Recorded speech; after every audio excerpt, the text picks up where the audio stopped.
Service రోడ్లు ఇప్పటి వరకు కట్టలేదు. అనేక మంది వందల మంది ప్రాణాలు వదిలిపెట్టారు. ఓఎండం చేయాలి వీళ్ళు, రోడ్ల మధ్య సెంట్రల్ లైటింగ్ చేయాలి ఇక్కడి నుంచి అక్కడి వరకు.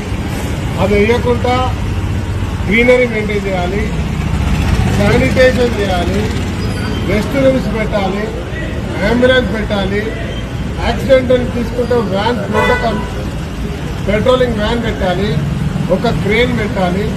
దాంతోపాటు నిరంతరం పర్యవేక్షణ చేయాలి. రోడ్లు ఎక్కడ చిన్న డ్యామ్ అయినా చేసుకుంటూ పోవాలి. ఇవేమి చేయకపోగా పైకి వెళ్ళి 10 సార్లు చేస్తూ ఉంటే 33 సంవత్సరాలు 40 సంవత్సరాలు చేసుకున్నాం, సంతోషం. 50 సంవత్సరాలు చేసుకుని కాదు. కానీ వాళ్ళు చేయకపోగా దీనిలో పైకి వెళ్ళి దీని ఎప్పుడు కూడా దాటేస్తూ లాస్ ఉన్నా అనుకున్నాం. సిద్దిపేట నుంచి అటుదరకు ఏ రకంగా పోయడం జరుగుతూ ఉంది. ఎంత మంచి గ్రీనరీ మెయింటైన్ చేస్తూ ఉన్నారు. సర్వీస్ రోడ్లు ఏ రకంగా చేశారు. అక్కడికి ఇక్కడికి తేడా ఉంది.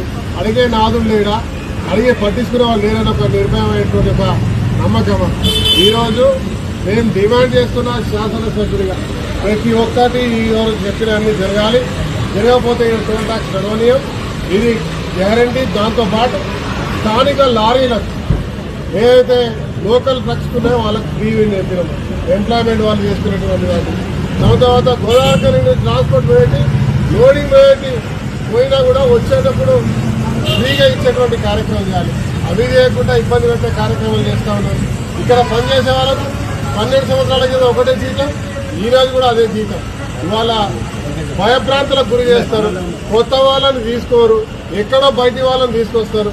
స్థానికులకి ఉద్యోగాలు ఇవ్వాలి, స్థానికులే ఉండాలి, సరైన పనికి సరైన వేతనం ఇవ్వాలి.